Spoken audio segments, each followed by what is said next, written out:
Howdy, partners. Welcome to goddamn. Take that again, because I spoke right on top of you. I was about to do like the same thing. I ain't taking again. I'm a goddamn old man. I got no time for second takes. Oh, were you leaving this in? Is that I live behind a Chinese grocery. I have nothing. Alright. See what I'm dealing with, people? What are we dealing with? What is this? Who am I? This is 2010. This is also... Well, this isn't 2010. Man, this whole thing's fucked. This is the Coen Brothers, a show where we do a deep dive into the entire filmography of the Coen Brothers. I'm Coen Brothers' brother number one, Abe Epperson, and with me is... his brother in all things Coen, Mr. Michael Swaim. And today, as we go through chronologically, we are discussing 2010's True Grit. Oh, now I see why you said that. That's why I said to... I thought we were prepared to speak on the sequel to 2001: A Space Odyssey, and I was like, wrong room. See, I thought you might have thought that I thought it was 2010, and I was like, it is 2010. 9 years in the past. Yeah, I thought you were trying to bring me out of my delusion by telling me it was 2010. Yeah. Well, but this film was filmed in 2010, the follow-up to A Serious Man, which is my favorite Coen. So I'm coming in harsh on this, but I got to be honest, overall, it's a nice change of taste. There's no real way to compare it to Serious Man because I think they very wisely were like, let's do something totally different now. Mm-hmm. And yet, as we'll talk about more in pedagogy, there are some underlying themes that are similar and that sometimes, as a young man, made me worry for the emotional health of the Coen brothers. Yeah, a little bit. Yeah, they got a little nihilistic towards the middle. Yeah, a statement kind of about like how this film stacks in terms of like what its differences and similarities are in terms of the filmography of the Coens, is that Roger Ebert gave this 3.5 out of 4 stars, I believe, or maybe this was 4.5 out of 5. I forget if they had already. He does 4 stars as his max. I think, when he was doing it. But anyway, he was talking about its subtlety and talking about how it's one of its favorites, only in that it's like. There's this kind of aspect of the Coen brothers that's very loud. I want to like point out things like, I don't know, Raising Arizona or Hudsucker Proxy, where they play it straight as in a lot of their movies, but they do flourishes of style in those movies. This one is kind of more akin to another adaptation that they've done, which was Miller's Crossing, which is all about the subtlety. It's all about just like when they adapt a screenplay, it seems they want to just cut a hole in the picture or the book or, whatever is the source material and point to the moral dilemmas of the characters as opposed to like adding a new thing to it. They just kind of more or less want to move through the narrative bit by bit and kind of reverently do it, but at the same time do it in like a craftsman kind of way where, once again, we bring up that word transparency. This is one of the more transparent Coen Brothers films. There's definitely stylistic flourishes in terms of like, or again with Roger Deakins, they're collaborating with a great cinematographer where they're painting amazing looking shots. And sometimes they do a little edit thing that you go, that's very typically Coen Brothers. But more or less, it just kind of goes, it's kind of just like, and then this happened, and then this happened, and then this happened. And I love that. Yeah, and as we'll get to, or I forget, we covered it early. Buster Scruggs, I think, has some of that. Not in the titular segment mostly, but in the other segments. I love that you compared it to Miller's Crossing rather than No Country, which I know is an obvious comparison because they're Westerns and they're 2 adaptations from novels, which is unusual for the Coens. But I think you're right. What really is striking, especially after Serious Man, which is a stylistic tone poem to the point that a lot of people left the movie scratching their heads. This is an honest to goodness, like John Ford style, transparent rollicking story of the Wild West. In the same way, The Miller's Crossing was very much just a very dense noir whodunit. And No Country, I think, as we discussed in that episode, it has the air of transparency, but it actually has a pretty passionate obsession with painting things as monolithic and legendary, and it does that to the point where I would argue No Country, especially because the unusual structure breaks as well, does feel stylized. The story itself almost feels stylized, and this is not that, other than a denouement that I think is unusual and we'll get to in our first of 3 spectra, which is diegesis. And it's been a while since we defined that, so I'm going to do that for people just starting out their film lexicon journey. Diegesis, or diegetic, sound or lighting, is, when you're watching a movie and someone turns on a car radio and the music is the score, the music on the radio, that's diegetic sound. It means of and within the world rather than, I'd call it Brechtian, for theater nerd reasons, but other than, score that if you pause and think about it, you realize that's not really happening. That was placed on the film from the outside world. So in diegesis, we try, and usually fail, to confine ourselves largely to the events of the film, the world of the film, details we liked, flourishes, as Abe has introduced and is a word I think I'll return to, because it reminds me of a cowboy spinning their pistol, So diegesis, just to launch us, as you said, this is with Deakins. It's really with the Fantastic Four of the Coen universe: Mary Zophres, Ellen Chenoweth, Carter Burwell, and Roger Deakins, who you'll hear come up a lot on this podcast, because one of the smart things the Coens do, and we do, is you fucking stick together, man. Us. You work with the stable, dude. Yeah, you find people that make your work better and you stick with them. You get their speed, you know their talents, you know that you guys all align, and sometimes you bring new people in the fold, sometimes people leave, as is the case with even, people at the height of their trade, like Deakins hasn't shot a Coen Brothers for a while. Well, yeah, he got out and started stretching his legs and collaborating with a lot of other people. Mendez, he's doing a lot of other directors and such. Because, the other thing is cinematographers and, casting and music, can work on more projects than writer-directors. They are going to work on, 2 movies a year. And the Coen Brothers are like, it's going to take 3 years to make this movie. One every 2 to 3 years, yeah. As it should be. Frankly, as it right. should be. Plus they edit, so they're as Roderick Jane, they double. We would call it double-headed dragon editing, but that adds to your time as well.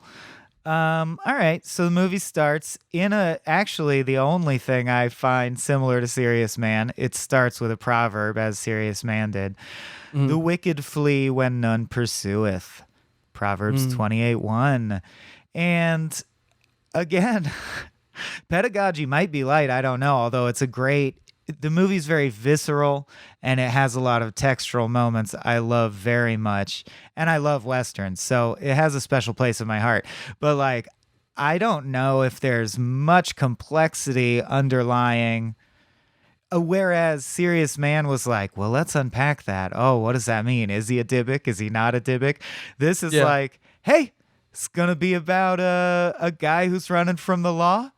And as we'll find out, a young woman who has spunk and grit and moxie, basically teaming up with drunk and broken down Jeff Bridges to chase him down. Yeah, there's a scene, I'll get into it when we hit the 5th scene. That is an explanation to me of why I love Westerns, and it's not what you'd expect. It's not like a gun fight or the bonnets. Yeah. And of course, by the 5th bonnets, scene, love the bonnets. By the 5th scene, you mean the scene where he's drinking a 5th, which would be every scene. I'll say it. But the first scene is Maddie, who is, wow, what a fucking performance by Haley Steinfeld. Yeah. Or Stanfeld. She plays Maddie Ross. And she beat out a little bit of trivia. She won the role over 15,000 other young women as the, in terms of scene tape and, just the casting, because they knew they had to find the right person. And this is this is the start of her career. This is, right, she didn't course. exist before Wasn't she nominated for Best Supporting Actress for this? I believe so. I think so. There was a little kerfuffle because she's certainly the lead. Yeah. But the Academy sometimes is like, well, you can't just come in and win the thing because you're good. Jeff Bridges. Jeff Bridges. And it's like, no, it's Tron not Jeff too, Bridges' movie. It's by no definition of screenplay, screen time. Like she is the protagonist. She is the protagonist, as she was in the book. And in the original, we should mention, 1969 movie, starring John Wayne, which this bears almost no resemblance to because they went back to the book.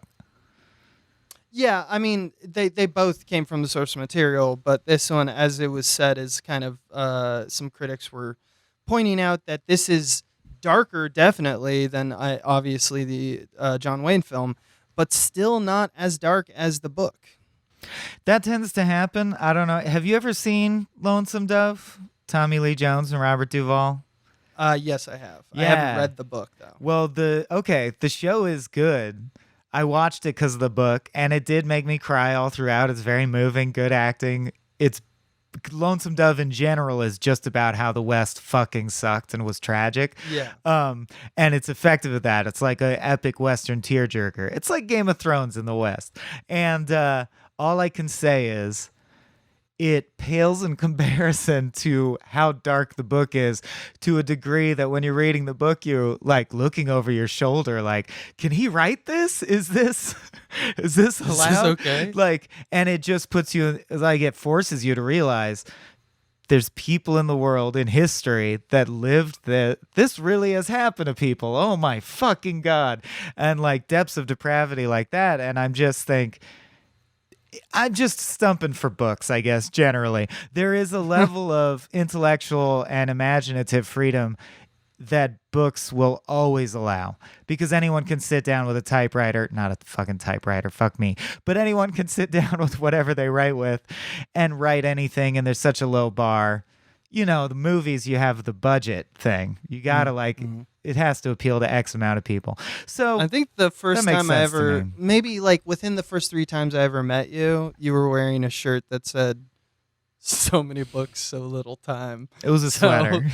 It was a sweater. So it kind of paints a picture of Swaim, if you guys want to know. He's a big fan of books, which makes sense. There you go. So I did my little book spiel. Let's get back to the movie. So first scene is Maddie narrating the death of her father by the man Tom Chaney, who we will later find out is played by Josh Brolin. Mm. But they fought over a scuffle in a bar. Tom Chaney thought her father owed more money, and Tom Chaney was basically a piece of shit, known as a piece of shit. He was hired as like kind of a ranch hand, kind of a, bring one place to another, all this cattle and horses, I think, actually. And the shot basically, the shot of the movie, it does it all in one like single shot. And it's just a press on the shot of a wide of a dead body in snow with snowfall kind of falling in the foreground and behind it. And it just moves forward on the ground to a closer up shot. And at some point when it's perfectly timed, Chaney gallops off and we see horse legs pass through the frame, just obscuring the light for a moment on her dad's dead body. Mm. And she just narrates the tale of this is what Tom Chaney did. Yeah, and that's it. She's gonna get him. And basically the joy of this movie is in the 2 protagonists. 3, but I consider Damon support.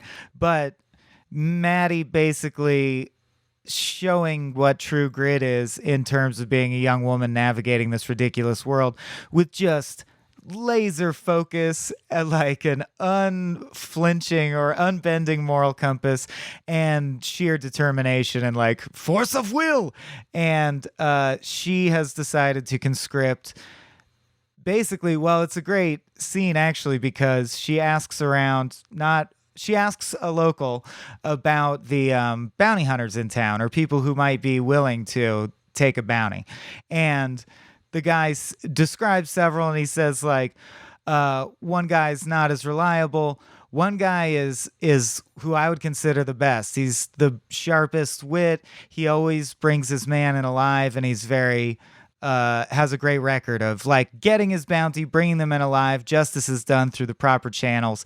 And then he goes, then there's this third guy who's like an inveterate, drunken imbecile, and he's the meanest. And she's like, where's that dude? And that is Rooster Cogburn. He never brings them in alive. He uses the word ruthless. Yeah, and you get the feeling willing to shoot someone in the back, just wants to get the job done. Yeah. And that's sort of, I mean, she does more in the first section. There's the whole haggling scene, which I don't have specific notes on if you want to cover it, but I kind of wanted to cover the beats as she arrives in Port Smith, just because I think it really tells us the story of Maddie. Builds and her who Maddie character. is. It's like a 1, 2, 3 punch of like, all right, in 3 scenes, she did the same exact thing, but we just, every time we up the ante of like how far she'll go to really, how stubborn she is and how she uses tactics to essentially just make anyone who's in her way just crumble. Right. And complete lack of fear, to a fault, I would argue. Because that's the thing with the Old West. Every time a young woman, especially one as young as she is, I mean, I think she's supposed to be like 14 in the film, she's disarming because they just assume like, well, here's just a child that I'm dealing with. And she's like, no, you're not dealing with a child. This is what we're going to do. And this is how it's going to be done. And he's like, that's not the way the world works. She's like, it is the way this is going to work. Yeah. She's like, my dad's always gone on business. My mom's not good with these things. I've been running the household for 10 years. Like, fuck you. Yeah. I know what I'm all about. So she first arrives and she goes to the Undertaker, negotiates as best she can, but is taken advantage by him. It's the only transaction she loses in the entire film. I don't know. He says she can sleep with the body and kiss him if she wants. I'd call that a that's win-win. A little weird. That's like a little thing they nod to the Undertaker's says, like, if you want to kiss him. She says, thank you. No, the spirit has flown. Your wire said $50. Like her dead dad is in the room, and she's like, don't fuck me on this. Yeah, and there's like other dead bodies, and she's like, you have to sleep with the dead bodies because like I can't. She can't afford a room. You can't afford the room. Yeah, so she sees she then goes and sees the 3 men. When she visits the Undertaker, it's just boxes because the 3 men who are about to be hanged in town, they are the ones that are going to be the dead bodies. So it's not even just that there are 3 dead bodies. She goes and sees them be killed, and then knowing that she's going to sleep next to them. Next to those bodies. Night. That's kind of even more visceral. And I wanted to point out, triple as hanging you mentioned, in town. She asks a woman to point out the sheriff, and that happens the scene that you mentioned. But notably, I wanted to point out the Native American, which is the 3rd iteration of the hanging. His tongue in the rain is his name. They all get so it's a 3-beat thing. It's like the first person gets to speak and says like, I'm sorry for everything I did, and God save my soul. Exactly what you would imagine would appease the audience and would be like a good, quote, quote, good hanging. Then the second beat is someone who is like, there's people out here who are just as bad as me, and just by some kind of crazy luck, I'm the one being hanged. But I know for sure there's like pederasts out there. I'm looking at you right now. Like you're all pieces of shit. And everyone's like dismayed by that and like, oh, no, justice is justice. And then the third one, the Native American, to kind of put the nail in the coffin, so to speak, literally is about to go into a clearly well thought out like monologue, but he's just cut off because white people just didn't care about the natives. Hang him. They just put a hood over his head and just hang him. He says, just like, I'd like to say, and that's it. Yeah. Yeah, it's just, okay, so the brutality of the West, that's what we're talking about here. She's unfazed by it, which is an establishing thing for her, of course. And then the next scene, which is the scene that I think, like, I'll stop talking so much after this just because this just, it shows me why I like Westerns. So just to lay out the scene as quickly as possible, she then goes to Stonewall, which is who is the livery dealer, about the horses on contract with her father that they lost. She's seeking payment for the lost horses. And basically it's a scene where she skillfully negotiates him down from $0 to $320 by invoking like a series of tactics that Stonewall just doesn't understand and he can't comprehend. And in a later scene goes trying like, to stonewall "Are we her negotiating again?" Like he's terrified of her. But at first, just like the Undertaker and the sheriff, they just treat her like a little girl. Yeah. And so the tactics she uses is basically like she invites the hypothetical that if you were a bank, you would not tell your customers to go, quote, go hang, word, like a phrase that he uses. She says, well, then I'll have to evoke the force of the law because I know I'm in the right. Whether or not she is in the right, that's debatable. But he's now going like, shit, seriously, you're now talking about making this like a deal for me? I thought this was going to be a 10-minute meeting. So she's already opening his eyes. She appeals to his morality by saying like, I am just a poor little girl alone with with women on a ranch. Like, if we don't have these horses, if we can't feed ourselves, like our deaths will be on your hand. She paints a picture of her being that innocent. She then, when that doesn't clearly work, she then talks about the threat of incoming legal battles. And then once she's finally got him to like $300 for like money from him to her, she acts like the last 20 is like, okay, if you insist, I'll let you off with this. If you throw in another $20 for this and give me a horse. So it's just like Maddie answers every question posed to her, but not necessarily in the order that the asker wishes. And it's so wonderful because what it means is that she's on her own time. For example, to the question, how old are you? She responds, if anything, my price is low. Judy is a fine racing mare. I've seen her jump an 8-rail fence with a heavy rider. I'm 14.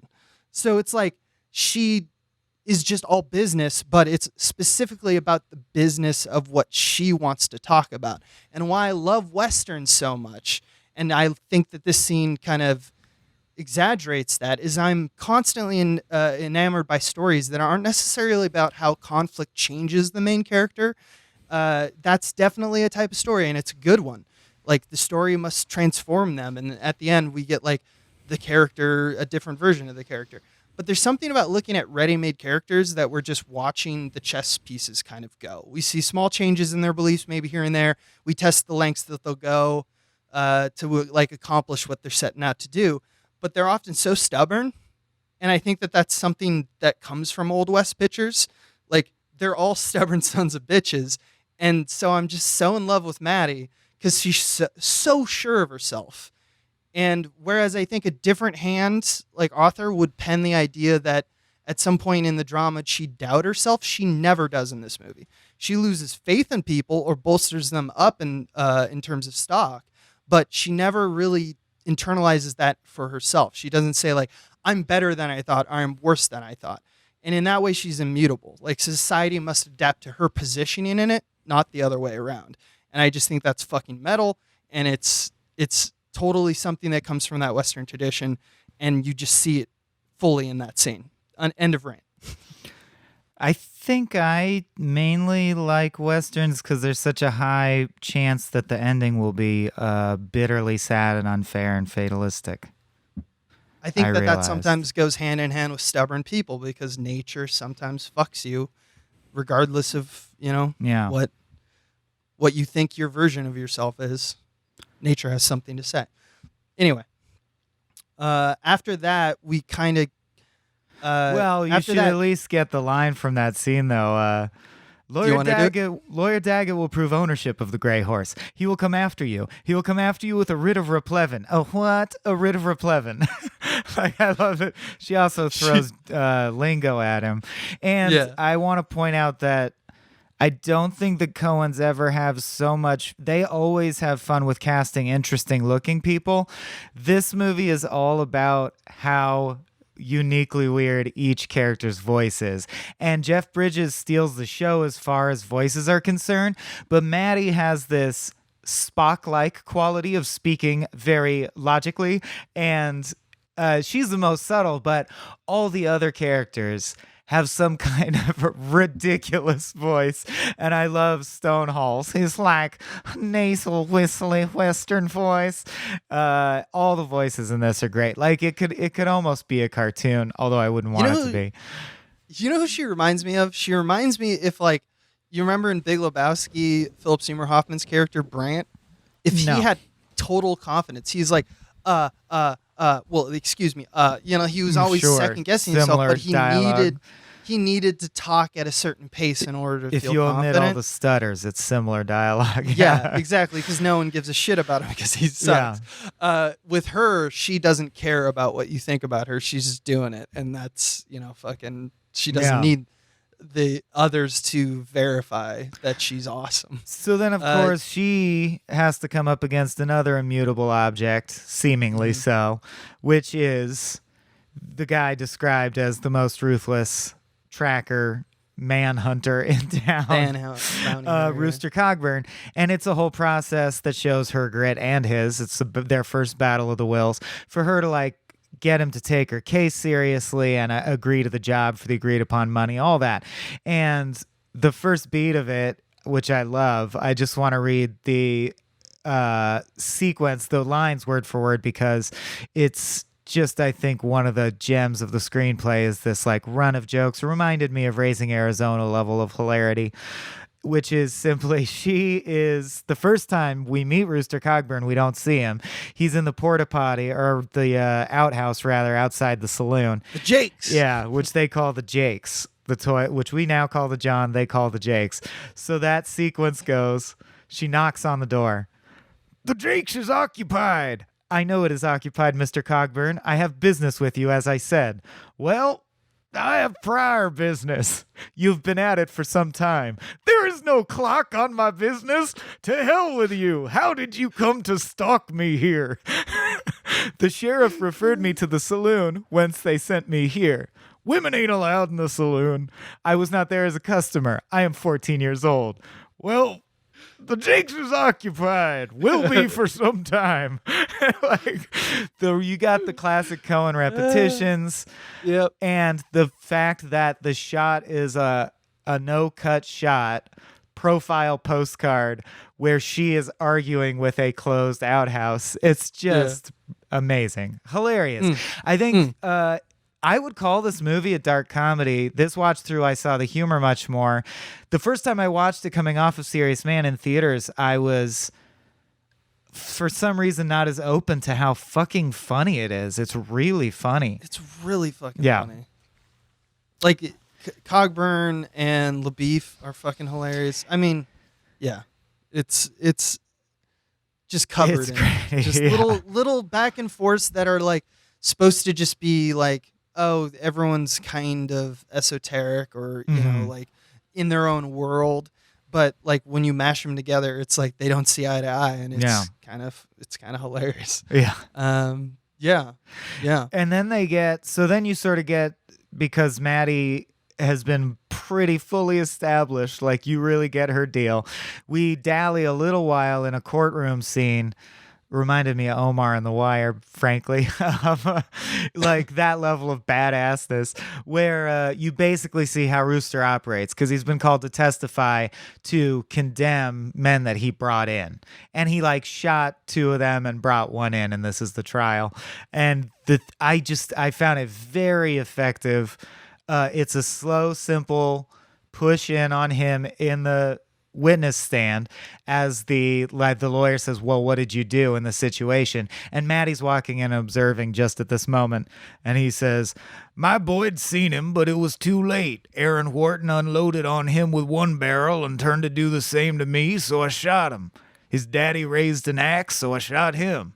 Otis lit out, so I shot him.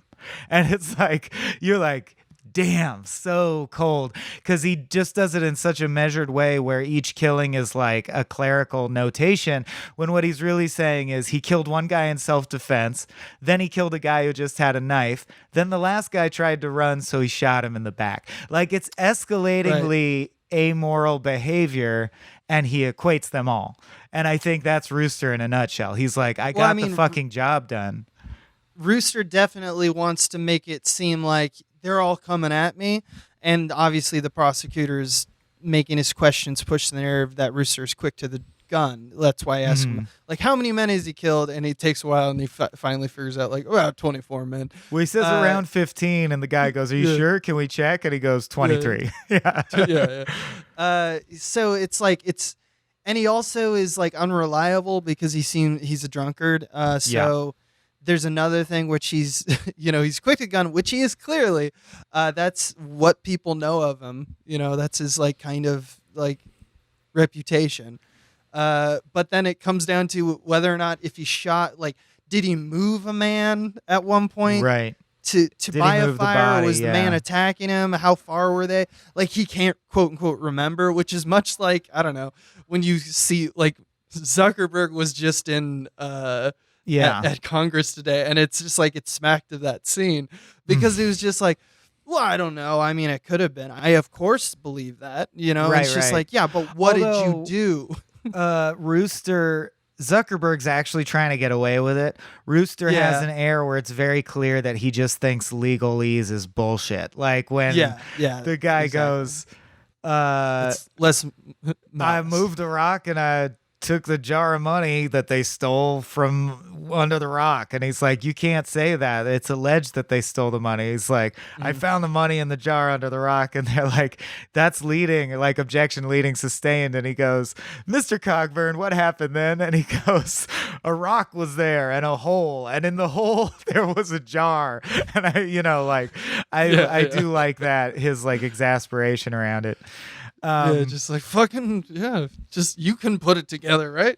I love that after the trial concludes or his testimony concludes, Maddie approaches Rooster, and there's yet another like their first true interaction, second beat of haggling with Rooster, where he's trying to roll a cigarette and she grabs the cigarette from him and rolls it just like she did with her dad, which is something we'll talk more about later. But she like at first offers him $50. He says no. She grabs a cigarette, rolls it, and says $50 again, and he declines again, showing that Maddie's trying multiple tactics. So she's like super wise about how the like politics of like dealing with like kind of hard men. You're no bigger than a corn niblet. Yeah, exactly. And so I just thought that was a nice touch, the rolling of the cigarette, because it both shows that Maddie's trying different tactics, but it also unionizes for just a moment at the beginning, the idea of a father figure in Maddie's life and Rooster as an unfit father. I help you, you help me, dead. We both benefit. Yeah. So I thought that was a nice little in between. But he does say no. So the next day she wakes up and we're introduced to the other LeBoeuf misfit who will be part of our trio who go off on a Futurama style adventure, which is Matt Damon, and he is LeBoeuf. He's introduced by waking up watching a 14-year-old, like he was watching a 14-year-old girl sleep without consent, which is creepy as hell, and it only gets worse. Although I do love, again, Maddie is like she's like an assassin with the burns. Like Maddie, like one burn right after another. Maddie's amazing at fucking destroying you. Yeah. Keep in mind, she just woke up. Her neurons are just starting to fire for the first time in the morning. And there's a man sitting in a chair watching her sleep. My name is LeBoeuf. I just come in from Yell County. That's impossible. We have no rodeo clowns in Yell County.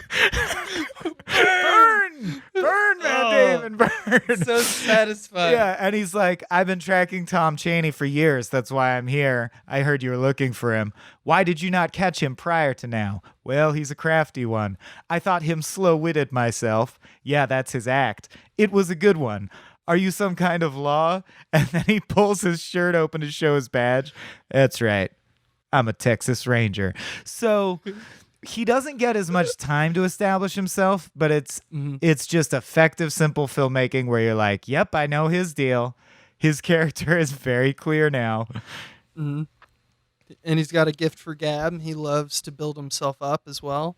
And the whole idea is that Chaney killed a senator in Texas, so he wants to try Chaney in Texas law instead of for the crime of killing Maddie's father. And she wants him very much to hang specifically for the right crime because she doesn't compromise anything. To which he says, it doesn't matter where he hangs, does it? It does to me. Does it to you? It means a great deal of money to me, many months of work. Well, I am sorry that you are paid piecemeal and not a regular wage, and that you have been eluded by a half-wit a whole winter long. Burn! And then he says, you give out very little sugar with your pronouncements. I had considered stealing a kiss while you lay sleeping, which he says as if it's a compliment. Though you are sick and young and unattractive to boot. Also, like, good comeback, dude. But now I have half a mind to give you 5 or 6 licks from my belt. And she says, one would be as unpleasant as the other. Like, just don't talk to her, man. You're not smart enough. She's talking about your kisses, motherfucker. Your kiss is like a whip from a belt. There's, I can't think of a more like repugnant, phrase than stealing kisses. I had thought, and it's you don't get the pleasure of my kiss while you sleep because that I am in your room right now, unannounced, just watching you sleep, and I'm the winner. I'm the guy who's history's gonna I'm the prize. Yeah, no, it's very satisfying to just burn after burn. She returns to Stonewall, collects some money. It's hilarious. Stonewall is scared all of the her things now. To say. Is very scared of her, and she stuff relents like that. And shows him mercy, which shows for the first time that that's her save the cat. She's like graceful in owning your ass. And then so she's after it's concluded, she was like, I would like to buy a horse. Which is hilarious. And he's like, oh, God, are we negotiating? And then there's a wonderful little moment where there's like a livery hand, and she picks a horse. And the horse is named Blackie, I believe. And she breaks the horse. And the boy keeps saying, like, you're too light. She's going to buck you. Like, the horse is going to buck you. And of course, much in true to form with Maddie, she like breaks the horse in a way of like, it does buck her a few times, but she has true grit. She sticks on it, and she just gets back on it over and over till the horse and is like, all right, let's go. Yeah. And the reason she's trying to so she goes to Rooster and tries to get, and he tries to get $100 instead of $50. She calls him out on it. He agrees. There's a whole sequence where she writes a letter to her mother, but that's neither here nor there. The important thing is that he lies. Time needs to build. He lies to protect. Yeah, it's just to kill time, basically. He says, meet me at 7 a.m. and we'll strike out. But, of course, he's still thinking of her as a child, and he actually did that out of kindness. He doesn't think it's a fit adventure for her to go on. So he tries to ditch her in the morning by crossing the ferry out of town, and something she explicitly said, I don't want this to happen. He teamed up with LeBoeuf because he's like, well, this guy probably has information. He's been tracking this guy for months. Also, it's been hinted at that Chaney's probably riding with a gang. That's true. Yeah, that's important to mention. So basically, see the title of the film yet again. She refuses to be dragged back by the ferryman and instead takes Blackie through the deep river and makes it across, at which point LeBoeuf is like, I've had enough of this. Someone needs to show this kid the difference between a kid and an adult. He starts to spank her in a way that I gotta say, again, is kind of creepy. Like, what happened to the belt, dude? Now you're gonna spank her, hand to butt contact. But anyway, we see the first moment of them bonding, by which I mean Maddie and Rooster, because he pulls a gun on him and is like, if you keep hitting her, it'll be the biggest mistake you ever make, you Texas brush popper, which I don't know what that means. But you get what it means. But you're going to shoot him, yeah. So it's like, stop hitting that little girl, you piece of shit. Now we have the classic setup that I think it's meaningful that I can mention Futurama in the sense that this is one of the core structures in storytelling of people to go on an adventure. 3 people, because at any time 2 can ally against the third. You have constant imbalance. And more than that, you sort of have superfluousness unless you're exploring other avenues. But for a core story that's just about like obstacles and overcoming them, oh, you can't beat three people with complementary but different traits. It's a good system. In terms of like covering most human interactions, like it's the atomic, like 3 is the smallest you can kind of get. Exactly. To like cover like a ton. And we see that in Oh Brother as well with the trio. Like in a different movie, it could be a love triangle, like you said, allies and villains and all that. So it's just a great, Yeah. So I don't necessarily feel the need to like slavishly go in order, but basically the bulk of the movie is the fun and games, and I think we should just pull out the scenes that we think we have something profound or insightful or at least to say. The through lines. Yeah. I want to start with what happens immediately after, just because it's the first beat of that. We can talk about all the beats. But just as an overarching umbrella, for a long time they tracked down Tom Chaney and his gang. Until Act 3.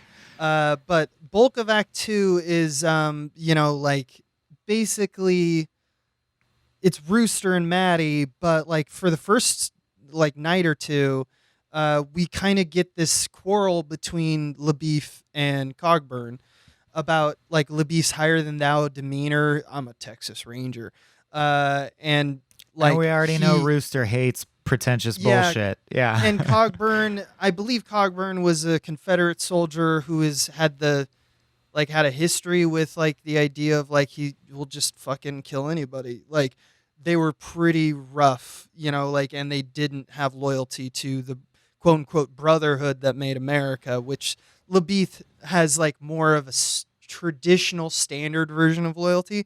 So they're kind of button heads in terms of what they think virtuousness is. And I think Cogburn is a little bit more on this. That makes them both Confederates, right? Or they're both on the wrong side of the Civil War, technically, from our vantage. But like LeBoeuf makes fun of like the captain that Cogburn served under, and Cogburn Quantrell or something like that. Yeah, and in any case, I love it because Quantrell's raiders. He's like, they're traitors, and he's like, no, they're goddamn heroes. Shut your mouth. Yeah, exactly. Yeah, and Maddie tries to diffuse the situation by telling a story in the first night, which is a nice little touch because she realizes she's not in her element. She kind of needs these guys, and they seem like they're kind of like there's some shit might go down. They find Bagby's cabin.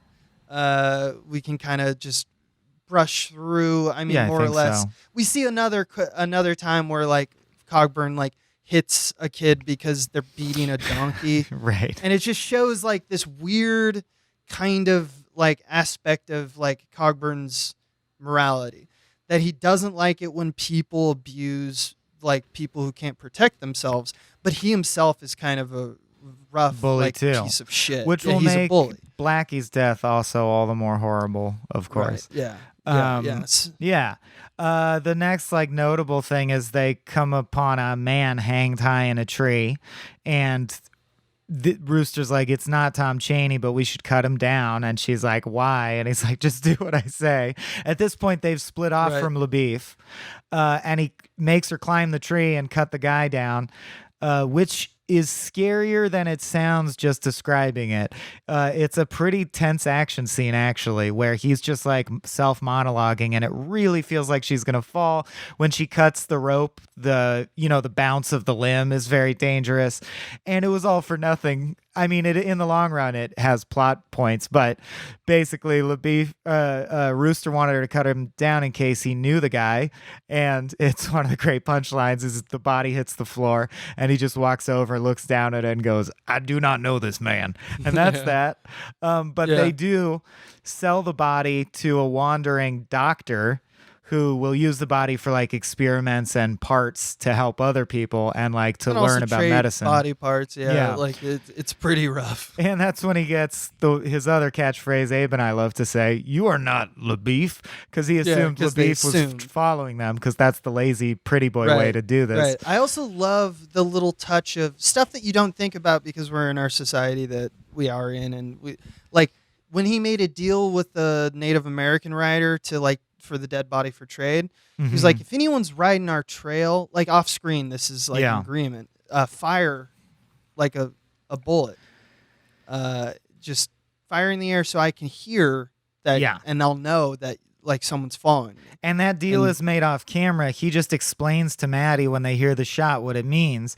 And this is his tactic. Like, this is how you know through the haze. It's a classic trope now. The broken down cowboy sheriff, the broken down noir detective, through the drunken, broken down haze of what they are, every once in a while, they're still good at being a true detective. You know what I mean? They have the stuff. Yeah. Then it begins to snow. It's starting to snow. They can clearly see that they got to go to since there's only like 2 places in between places. Right. Because that's how it was. They, original Greaser Bob. Yeah. Well, they get direction from another friendly wandering person who I think you are the not doctor, LeBoeuf, the man in a bear hat. But he has a voice that I think threatens to steal the show from Jeff Bridges' it's voice. Like Tom Waits. My best version of it is, if you ride the river, you will not fail to see it. Greaser Bob, the original Greaser Bob. Like, it's amazing. The accent is just lovely. And he directs them to basically a little hunting dugout that won't be occupied. Lo and behold, they get there and smoke's coming out of the chimney. So since there's only 2 places to be, they're like, that's the gang. Because there's only 2 places to be in this. So we got to tread lightly. Yeah, hectare. Explain his trap. It's a good trap. The trap after or the trap before when they the trap when they get there is they cover the chimney because once again we know we have this agile Maddie who can climb trees and stuff. They cover the chimney with a blanket, and then Cogburn figures that Quincy's in there because he can hear him coughing, and he's like, that sounds kind of like him. Quincy's so then they kind of they literally smoke him out. Which I'm sure is the origin of that phrase, and it's just dawning on me. It works. That's a great tactic when you're doing a chimney in your small little hut. So the 4 of them all sit and eat supper, and 4 of them there's Quincy, and then there's and Moon, who is the other kid, who's a kid who has been shot, and is played by what's his name? Gleason, the guy who's like Nazi. He's like the Hitler in Star Wars. Now. Oh, okay. Well, yeah, he's like been shot. Gleason. Yeah, Domhnall Gleeson. But the idea being that they're like detectives. Rooster, seems like a drunk all the time. Yeah, it's good cop, bad cop. And you got one prisoner that's ready to flip and one prisoner that would never flip. Yeah. and it's great. I want to come, like, again, Bridges is fucking phenomenal because it's mentioned later in the scene of like things he noticed, like he spells it out. But in the scene when you watch it then as a rewatch, you notice that his eyes like drift over to a bunch of boxes of whiskey. And then he notices the stew and stuff like that. So that's 2 bits of information of that. That's a lot of whiskey and stew for 2 men. So he's pretty a good clear detective that all throughout. Yeah, he's the sharp. gang is gonna come back, and this is like they're cooking dinner for the gang. This is their spot that they're gonna meet back on. And so basically, what happens is Cogburn realizes that the Moon, the kid, is like a little bit of he's kind of the weaker link. So he starts to talk to him, tries to put pressure on him, like, we could take you to the town right now if you tell me what you know, kind of stuff, and save you. When he starts to talk Quincy, of course, and this is the brutality. This is once again, you mentioned No Country for Old Men. Quincy just cuts off his fingers in a straight up like insert shot. Then Rooster just headshots Quincy, like, fuck right it then. Through the cheek into the head. And then splatters against the log cabin wall. It's brutal, very fast. It's very Tarantino-esque, but it doesn't it reminded me of Django Unchained shots, bullet shots. But it's like Tarantino if we don't see the shot of like after the sword play, the wide shot where all the bodies fall. Right. And it's like, look at how cool that is. It's just kind of like bang, It's bang. unromanticized, and then it's done. but it's very and then it's gory. immediately, Yeah. he's like with Moon in his final moments, who reveals, knowing he's dead, that the gang will come to the cabin after the robbing. This is all information Rooster had already put Yeah, together. the goal again being to track down the Lucky Ned Pepper gang, the name of the leader of the gang Tom Chaney now rides with. So they figure they'll set an ambush, which is, again, quite smart. But this gets fucked up when LeBoeuf, who it turns out Rooster was right, LeBoeuf is following them, hoping to just swoop in and take the bounty at the last second like a dick. He rides up to the cabin because he's following them. So every step they do, he's one step behind. So by the time he rides up, the Lucky Ned Pepper gang is directly behind him. And what do? They lasso him, right? And start dragging him around. They lasso him on a horse, whereas he bites his tongue almost off. One thing that happens. But he's also gut shot, I believe, or his arm is shot. Sorry. Yeah. So Rooster feels that he has to come out of cover and start firing on the gang. Of course, because it's a movie, he gets everyone except Ned Pepper, the main guy, gets away. And expertly, he says, "Well, that didn't pan out." Yeah. Yeah. And Chaney, they check the bodies. Chaney isn't there, so Chaney's somewhere else. He isn't in the gang, or he's at a different location. They don't know.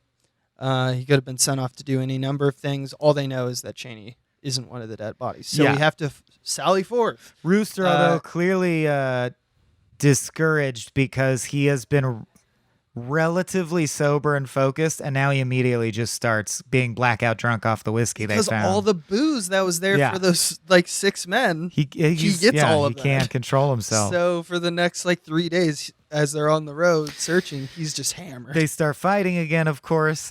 He says of LeBoeuf, "You could not hit a man at 300 yards if your gun was resting on Gibraltar. The Sharp's carbine is a weapon of uncanny power and precision. Oh, I have no doubt that the gun is sound." Yeah. Good drunk guy burn. Yeah. Yes.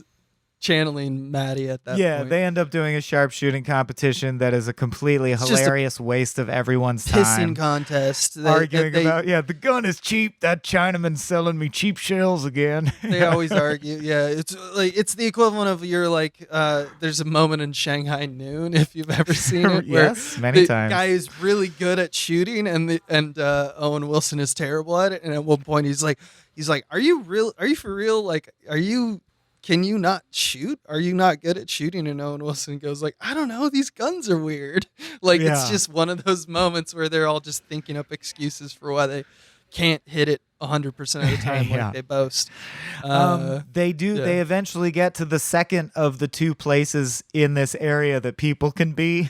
And he literally it's a searcher's shot because it's a silhouette doorway. Rooster comes in. It's a mine. And he's like, "You in there, Lucky Ned Pepper gang? No? Well, fuck it." And basically explains to them, I was down to check out this one more location, but now I give up on this case because after the fuck up with the ambush, they know we're on to them. There's no way we'll ever find them again. We have no leads. In any direction. That's that. Literally. And he literally says, "I'll wash my hands of you. I bow out. I wash my hands." Yeah. So he doesn't have true grit. He's lost the mission. And and Maddie kind of hears this and is disheartened. Before she goes to bed, after kind of like chastising him for being like a coward, and Rooster, who says like, he's right. I didn't want to admit this in front of you, but he is right. Like I think they're scot free. Yeah. But at least he like called Rooster out on it, and so Maddie basically says like, "I should have kind of picked you because I realize now that for all the ruthlessness and all the things that I liked about him, he doesn't really have what it takes, and I thought that maybe you would have."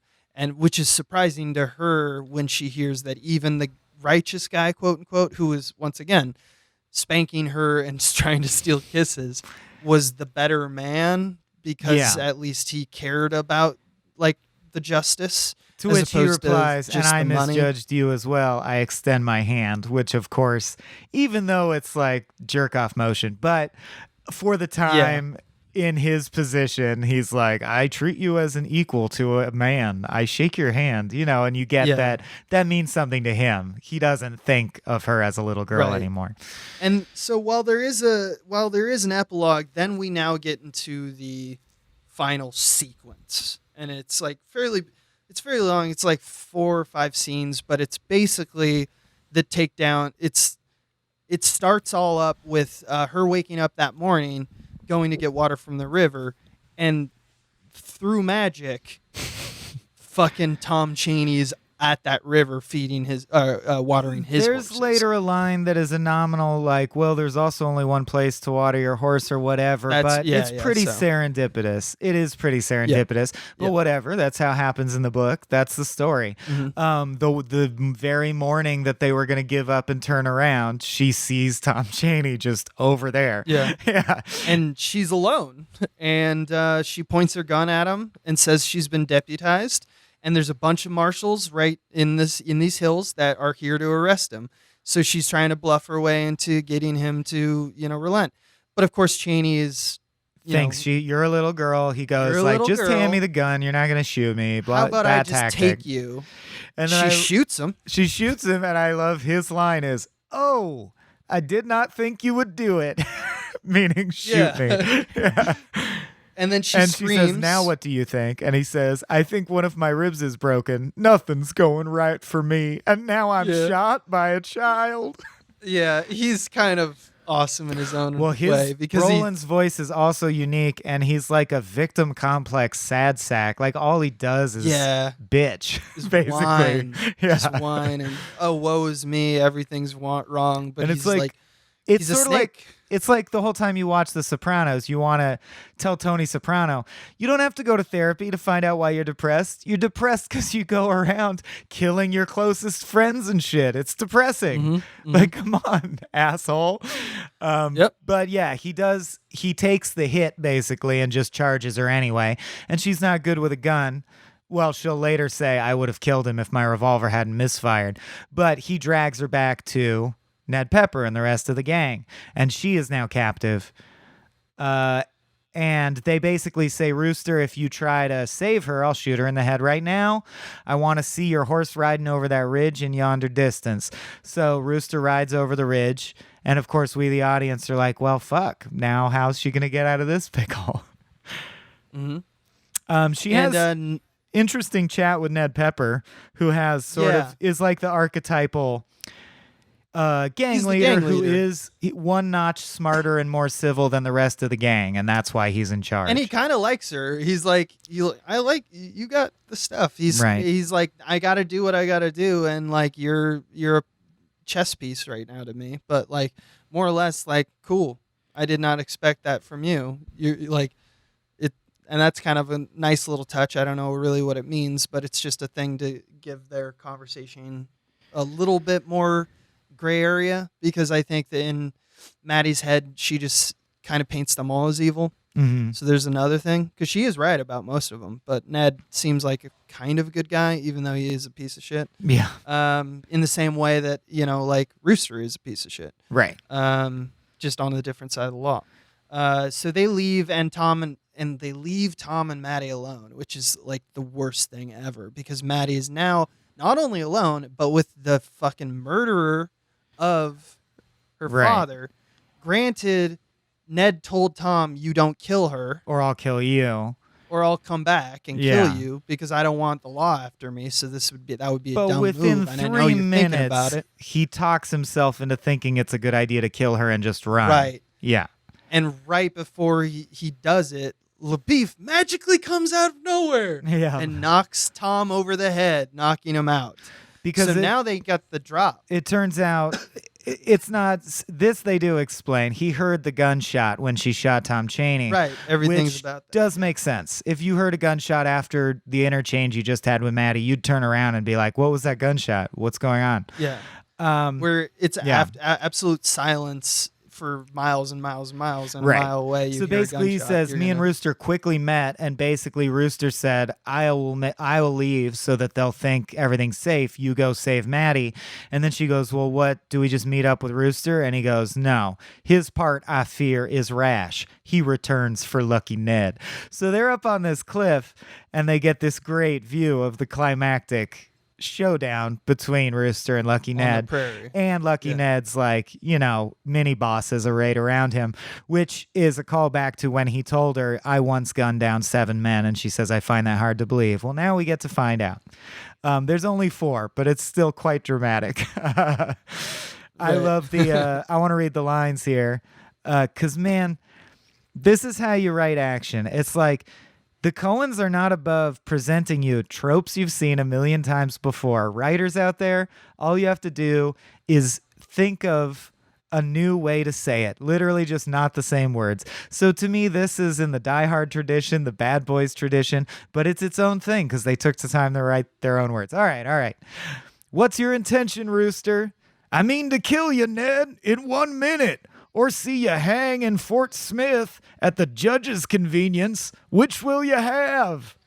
"I call that bold talk for a one-eyed fat man." "Fill your hand, you son of a bitch." Which is like, that is your fucking action line. "Fill your hand, you son of a bitch." And they just start fucking riding full speed at each other, shooting as hard as they can. If you can somehow shoot harder than normal. Yeah. Ned is immediately like hit in the stomach. Rooster is immediately hit. And then Rooster shoots the other 3 in like expert fashion. They go down like nothing. They're just done. Like it's like it's like a boss with his little minions. Yeah. And Ned, but then right as they're about to cross each other's path at the like totality of their run, Ned does a very smart thing and shoots Rooster's horse, which causes Rooster to fall. And the horse falls on top of his leg. Is tricksy because Rooster wouldn't do that because he likes horses. Yeah, exactly. As we plant and pay off with the donkey. Mm-hmm. And LeBoeuf then, there's this interaction, it's expertly cut, but you have to watch it. But basically LeBoeuf and Maddie have, during the action and the ride, they have this kind of back and forth of like, take the shot. But like LeBoeuf is like kind of second guessing him because he's like, I did say 300 like yards, but like at this long distance, that's like 400 yards, and it's also like windy. And when I was saying 300 yards, it like shouldn't be windy. And like he's making excuses, but it seems like he's trying his best. It's not like excuses just for the sake of like I'm not a good shot. No, it's that everyone has their moment to. It's amazing that the novel was written that long ago. Not that it was written, like the 60s, but. Honestly, if you strip away a lot of the Western stuff structurally, it's just a great action movie because here in the climax, you have a climax structured such that each character basically becomes Super Saiyan. Like they do their thing that is their destiny. He makes one shot with the Sharp's carbine that he's been bragging about the whole fucking time. And it's the shot that mattered. Yeah. Yeah, after Ned gets off his horse where he's not a moving target, bam, Sharp's carbine. In his jubilation, he gets up, but Tom, off screen, has also gotten up and bashes in LeBoeuf's head as a second beat of that kind of thing. Now Maddie quickly gets her revolver back out, kills Tom, who falls off the cliff. Stand up, Tom Chaney. Yeah. Yeah, and then as she fires, sorry, it wasn't a revolver. It's also the Sharp's carbine. Mm-hmm. Its recoil fires her back so far that she trips on a log and falls into a cave, and her foot gets stuck on a branch inside, and she's like, I don't know, maybe like 20, 30 yards down it. Incline. And there's a skeleton. And she sees a dead body with a knife in it. She tries to pull it forward, trying to get the knife, and it reveals as she like kind of like it's completely rotten at this point. She she cuts through the rotten flesh of the chest a little bit. It's not as visceral, but that's what's happening. And there are several snakes living in the body's carcass. Rooster returns to try to free her. It's important that, unlike Indiana Jones, she's never scared. She's just aware of the danger, which is so badass. Because, Rooster says, "Can you clamber out?" "I cannot. There are snakes." Like, that's her response. Mm-hmm. I love that. And also the fact that she asks if LeBoeuf is okay. Does Mr. LeBoeuf survive? And he says, "He does. Even a blow to the head could silence him for only a few short minutes." Right. In the middle of the snake adventure, you got to burn LeBoeuf. Got to burn him, yeah. Burn that beef. So when Rooster then comes down, it's a little too late because Maddie has been bitten. She does get bitten, yes. He quickly cuts right, which is what you're supposed to do, cuts right at the bite to kind of let the blood seep in there, pinches it, and tries to suck out the poison. But the poison's already some of the poison's gotten into her system. Mm-hmm. And they all immediately know that Maddie won't survive. So Rooster basically gets on Little Blackie and as much as he can pushes it to try to get to town, even to the point of like stabbing. Beautiful montage. Yeah, he stabs the horse once it's so tired it refuses to run anymore. The dialogue's great. "We must stop Little Blackie is played out. We got miles yet." Yeah. He starts stabbing the horse. She screams, "No, stop, stop." He eventually rides the horse to death. It dies of running too much. And she's delirious and says, "He's getting away." And he goes, "Who's getting away, sis?" "Chaney." So I love that. Should she die right now, the momentum of her quest continues in her mind. Like, even after she already killed him, and she's like, "As my final act, kill Tom Chaney." Like, her focus is just please, he's gotta die. And so Little Blackie dies. Rooster, who is a drunken old man who smokes, carries her miles on foot, and he's like, he's not doing too good. Yeah, we get the impression it could be like 10, 15 miles. Yeah. And as soon as he sees the cabin, he pulls out his revolver and fires in the air. How many times has someone been saved in the screenplay by the sound of a bullet being fired in the air? Yeah, guns save lives. That's what I always say. Yeah, you've always come out and said that. It's a good it's a good signaling system. It's true. Yeah. And then we that fades out, and I do want to point out that his last line in the entire film, I think, is, in a way, it's funny, but I also find it poignant and beautiful now that I'm in my mid-30s, that his last line is he collapses with Maddie, having presumably saved her life, and says, "I am grown old." Ugh.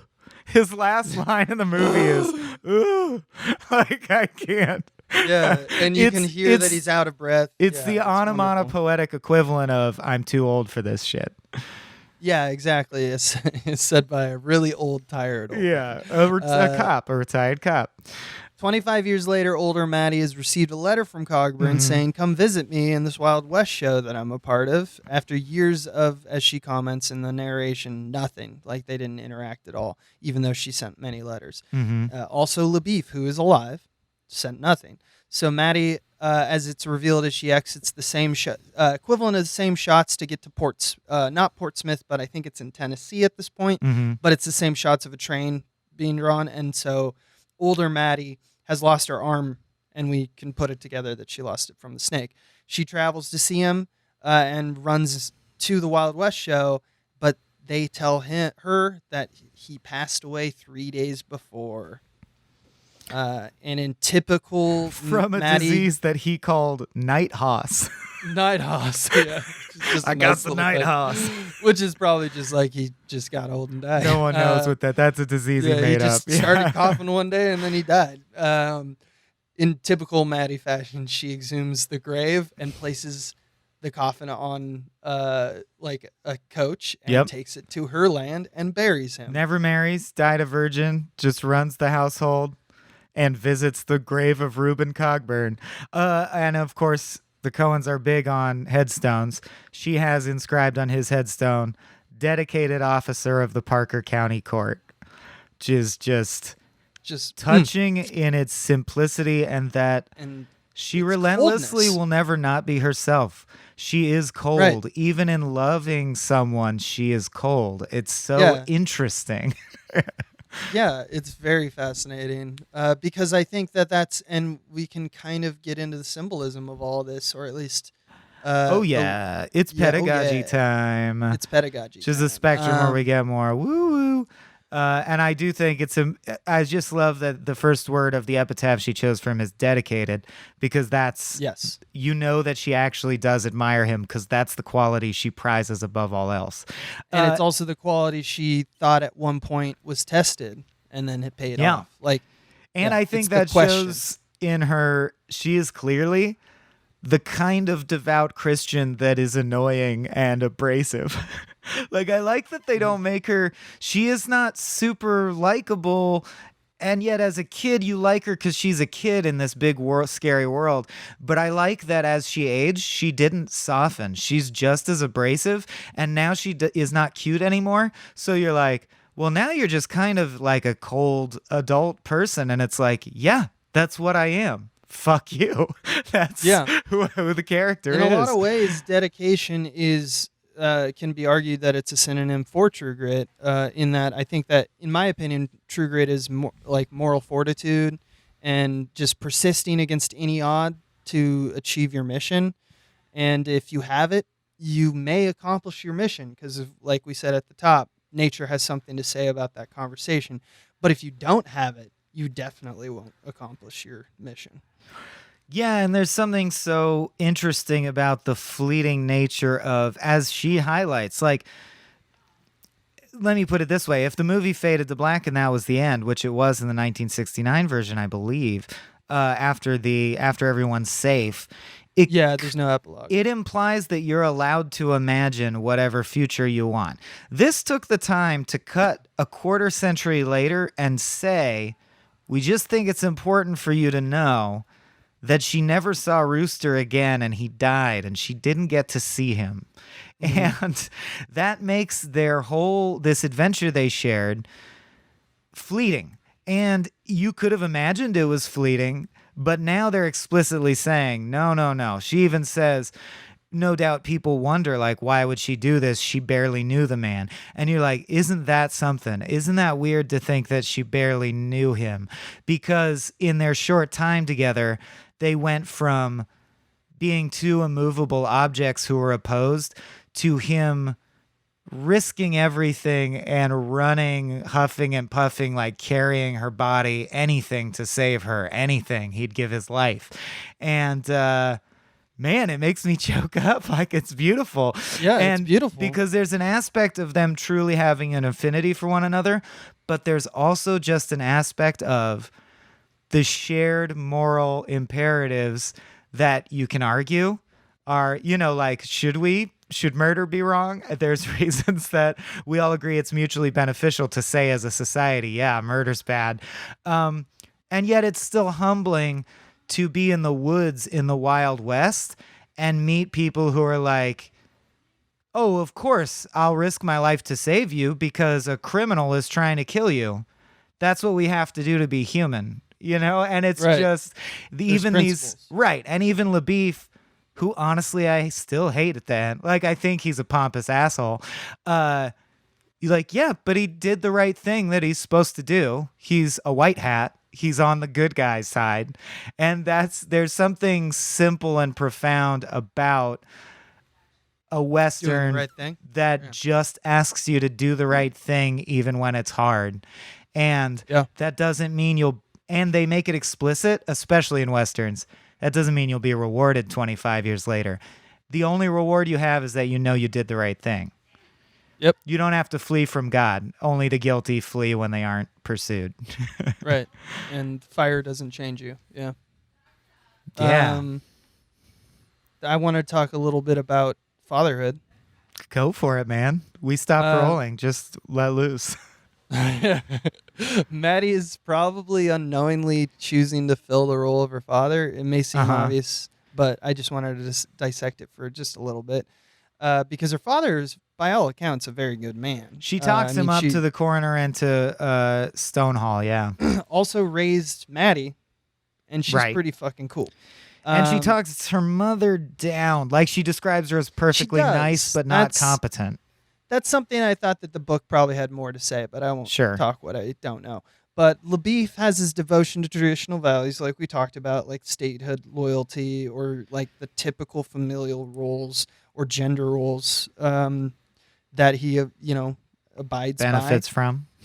So he seems like a quote-unquote virtuous man, but his morals also allow him to beat you with a switch if you get out of line, because that's the way, quote-unquote, it goes, Yeah. Cogburn, on the other hand, is an absent hand who seems like a deadbeat and a deviant, and his kind of tactic for how he treats Maddie is he just is going to drop her into the cruel world and see if she, like, kind of sinks or swims. So he doesn't seem like a virtuous man, yet he does have a reverence and love for Maddie. I mean, he comes back for Maddie. He hatches the plan, even when everything is like you said. He said, I bow out. He does the right thing. But obviously, he wasn't morally able to just be like, I'll let that young woman die and leave. Yeah. I guess the larger point to me was that you had, like, neither are absentee fathers and neither are good fathers. They kind of represent a pretty, like, Presbyterian model of Old West fathers. Like, they cobble together. They're like kind of different sides. Domestic partners raising her in the woods. Yeah. Yeah. And if there's a message on this topic in the film, I think it's a little bit of the mix of both. I mean, that is all contingent on who Maddie is and what she needs. The child in this case. Because most of what we see of her is she's very grown up already out of necessity. Exactly. Note that none of this concerns Maddie as an individual. She's basically who she wants to be from the get-go. Yeah. But obviously she's young and will change as we all do. And I just love the respect of the individual that this film has. Everyone's so independent, which is kind of out of necessity in the Old West. But it also is kind of like she is kind of, even if she doesn't think she needs a father, there's so many times she needs them, and they kind of need to protect her that you can't help but point out the familial relationship between like the different sides of the triangle. And I just thought that that's really interesting as like a kind of philosophical standpoint of this. I'd say Rooster feels like the father, and LeBoeuf almost feels like the older jerk brother to your little sister character. I think it has more, like you were mentioning, it has more to do with values and how you approach a problem, but they both are kind of like, when she has that moment at night when Cogburn is totally given up, she does say to Matt Damon, like, I should have chosen you. Yeah. Like, she has this misstep where she realizes, damn, this is like, you're both pieces of shit, but you're the piece of shit I should have chosen. In this world of shit I get to choose from. Well, I mean, it's better than no shit at all, I guess is what she's. All right. I mean, that's where she's No, that's where she is. It's just a hard analogy to extend. It's a bad analogy. Because no shit at all is better than some shit.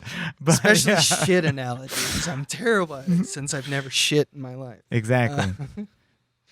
But yeah, I also want to point out LeBoeuf. It's kind of funny that he almost loses his tongue. Right. His like predilection to gab. Of course. Yeah, totally. And then again, if you haven't seen this one, it's funnier than you think.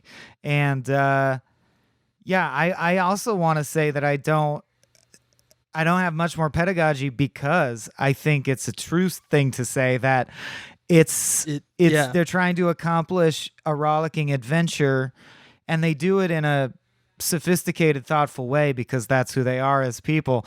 But I also don't want to overstate the meaning of it. Like when we did No Country, hell yeah, the whole 3-hour thing was pedagogy.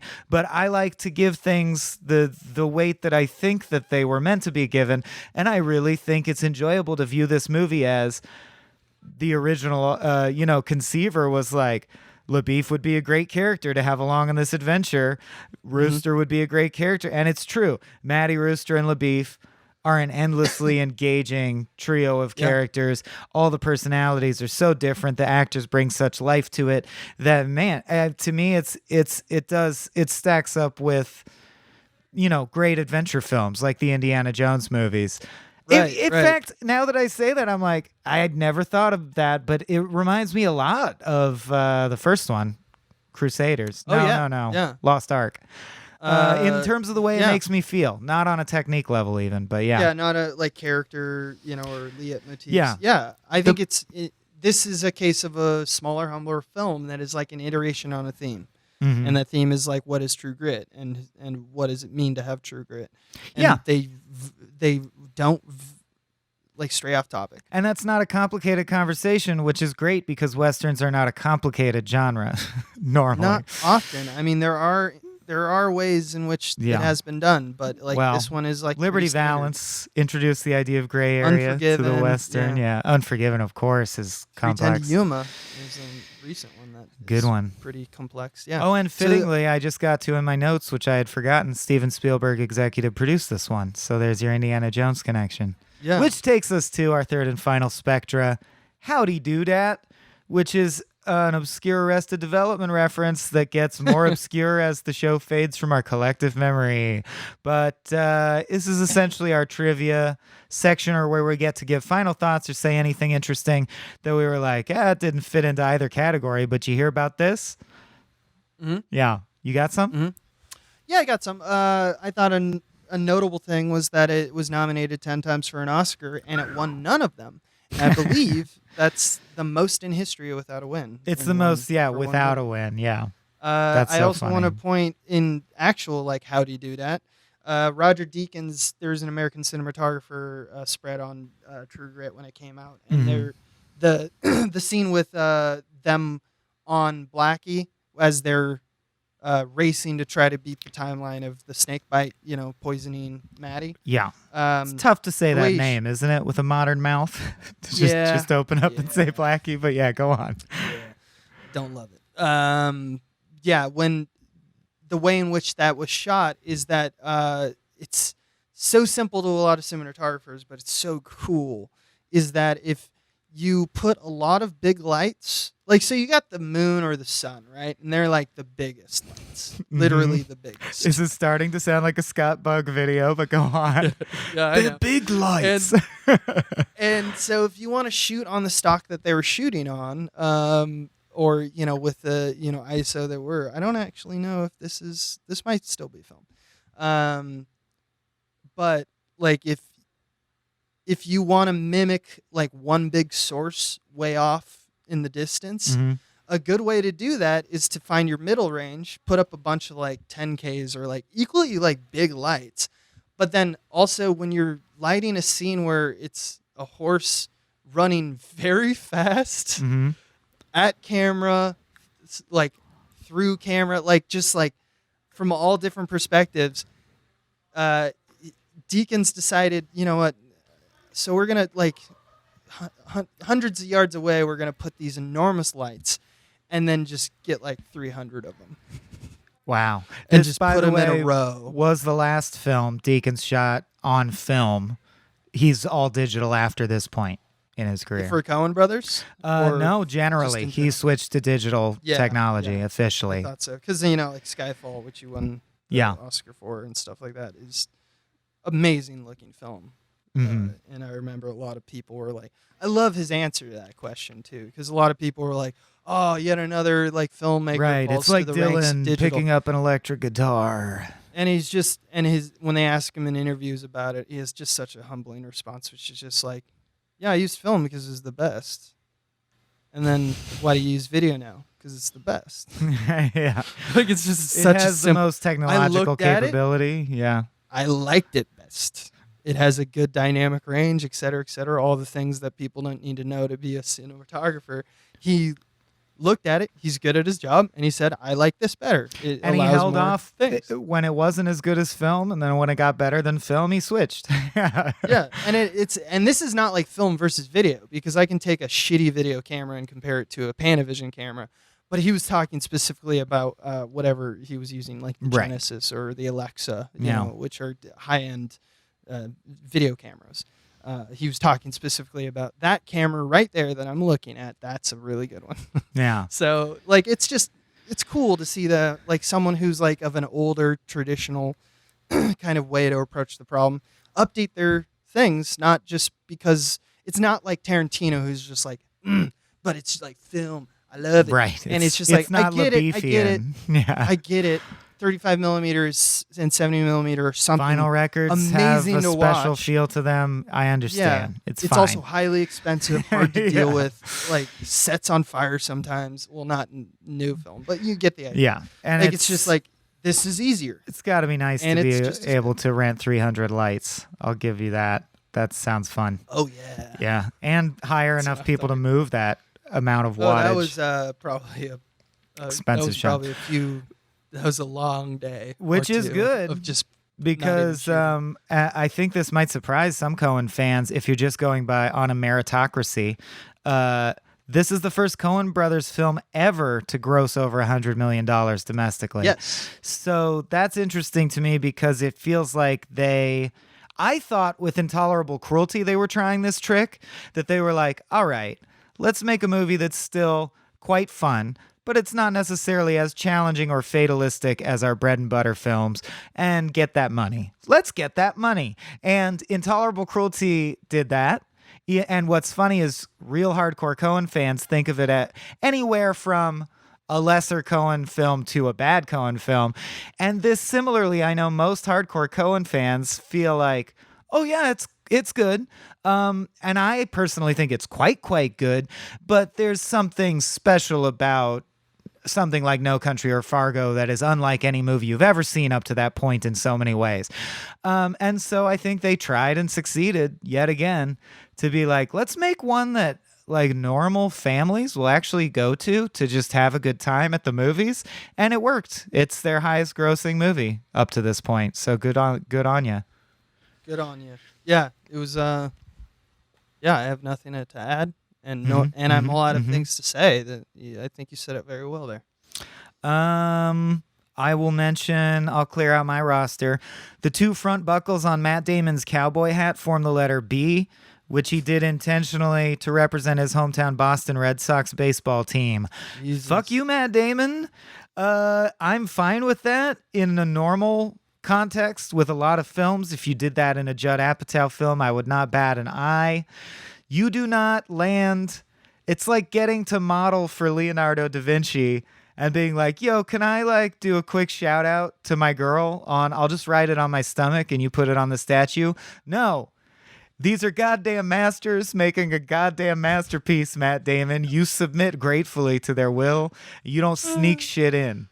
I love how curmudgeon you are about this. That's great. Personally, I like to think that they cast Matt Damon because they know in a meta way a lot of us already think of him as a clownish figure in pop culture. Because I know that they, like, Nick Cage is used once and only once. Matt Damon's been used once and only once. I think the people they use that in that way, I don't know. I could be full of shit, but it feels like they're making some kind of meta statement with those picks. Do I have anything else? Oh, they changed the side of the face that Tom Chaney's powder mark is on and the side that Rooster's eye patch is on, just it would look as different from the John Wayne movie as possible. John Wayne. Which I think is kind of silly, but fine, go for it. I think it's funny because I think it's like, these are choices that don't really matter. It also could be as easy as like John Wayne was left-handed and right. Jeff Bridges is right-handed or something. I don't know. It could have been anything. But it's the idea of like, it's once again to beg that Tarantino comparison. It isn't about doing the righteous quotationalism of past films. It's about making a good film. Doing the work. So it's like, so should it be on the right side or should it be on the left side? Let me think. Is there any reason why I'd care? No, I'm not doing any symbolic thing. There isn't any reason why from the story it needs to be left or right. No, fucking whatever. And then you're like, well, we could make it. We could make it other side just to be different. And you're like, well, all other factors being zero, sure, that's fine. Sure, yeah. Go to town. Yeah, I buy that logic. Cool cameo. J.K. Simmons is the voice of lawyer Daggett, who comes in once or twice, just peeps in. And we'll close out with Matt Damon and Barry Pepper also appeared together in Saving Private Ryan, where Pepper played a sharpshooter who says a prayer before he snipes everyone. And in True Grit, Matt Damon says a prayer and then kills Barry Pepper from a great distance with his Sharps carbine. So it's and Steven vengeance. Spielberg produced hell one yeah. film and directed. I mean, that's like sports. That's like sports. And statistics. Tommy Lee That's Jones like, watched this movie. This is the most 3-point shots made on a Tuesday of a month that started that has 6 vowels or all some right. shit. Abe you know, is bored, so we'll get out of here. I'm bored. You're not not of this movie, just of you. You don't like trivia when it only is pointing out that a coincidence happened because you don't believe those have meaning, so why bother to even care about it, right? That's the sense I get. I guess. You're like, yeah, that happened, but it's meaningless. Who cares? I'm not going to build a philosophy of why I don't care about that. But yeah, I mean, you win. I think that's why you don't care. One. Okay, well, if you care about why Abe does or does not care, tweet at us either encouraging him to share or explaining why you care or don't care about whether Abe knows why he cares or doesn't care. That made sense if you parse the sentence carefully enough. I'm going to stop saying care, so let's care on out of here. All right. This has been the that Care was and True Bears Grit. Bears. We did it. We only got 2 more, technically. That sucks. That sucks. No, it doesn't, because on the last episode, we will announce our next subject, a whole new show, and people are going to lose their shit. Arguably a broader appeal than the Coen brothers. So yeah, so make sure you put your shit in like a safe or somewhere you'll remember it, because you will lose it. And do listen to our Hail Caesar episode, even though, we're going to say it's not their best movie. Of course, it's not. We're going to end on a flat note. But stay tuned for that episode, because that's where you find out what our next deep dive series is. But that's not next episode. No, next we got what? Llewellyn Davis. The movie my cat is named after, and a movie that the Coen Brothers movie, Serious Man is my favorite to rewatch and rethink about, but I would say that Inside Llewyn Davis is the Coen Brothers movie that I most see myself in and my own life in. So that'll be a trip. And do you think we're going to do in the last episode, once we've watched them and talked about them together, like, are we going to do like a top 3 list or like ranking of any kind? Or honestly, I would do that as part of the Hail Caesar episode, because I really... Okay, cool. So look for I that. think Hail Caesar is going to be like a victory lap, a breezy, like... Look, we all know it wasn't the best Coen Brothers movie. Here's the funny moments. Let's have a retrospective on the series. Let's talk about what we're doing next. And then 10 minutes at the end where we just kind of smoke weed and talk about exactly like, whatever, man. Yeah. Like how Serious cool Man reference. And I do want to occasionally drop this in just on the podcast totally randomly. But since I have you, everyone, we'll be launching a bunch of new shows, not just the follow-up to this, but we've got a bunch of new pods in the works. And I want to bring that up because I think we're also going to make an effort to stream more, have more patron-only content, and also respond directly to your comments and feedback more. So don't forget to go to iTunes and give us a review, and stay tuned to Small Beans for all the exciting stuff we've got coming up. Yeah, more on that later. Yeah, including a half-hour scripted podcast I'm very excited about. Ooh, it's going to be good. All right, so this has been a long series of house ads at the end of your Coen Brothers episode. Say goodnight, Abe. Good night. Pew.